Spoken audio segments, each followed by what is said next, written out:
Two brothers shot by police near the Victoria-New South Wales border have been identified as the sons of South Australia's most notorious fugitive. They believed in a version of radical Islam, and one had been on a terror watch list for 2 years.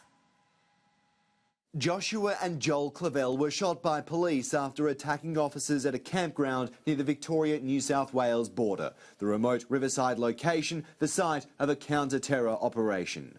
In part, one of those individuals we were looking at in terms of the risk to the Victorian community. That's why we were up there.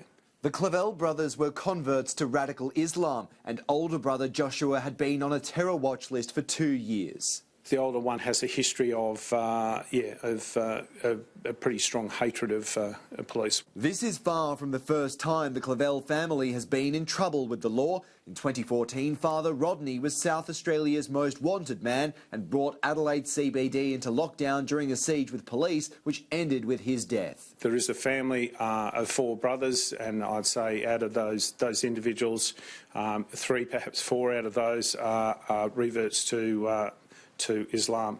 Joshua and his younger brother Joel were spotted by counter-terror police on Wednesday at a petrol station near Wodonga. Local police tracked them to a campsite along the Murray River. Their patrol car was rammed and the brothers allegedly lunged at officers with a knife and tomahawk before being gunned down. The efforts of all of those involved actually is really brave. The suspect had been living off the grid with his 19-year-old brother here at Richardson's Bend camping ground for several weeks. Police believe it was an attempt to escape the spotlight and scrutiny in New South Wales.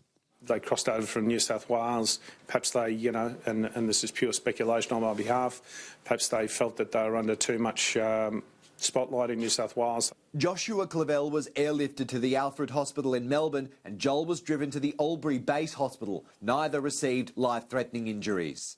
Professional Standards and the Homicide Squad are now investigating. Patrick Murrell, Sky News from Albury, Wodonga.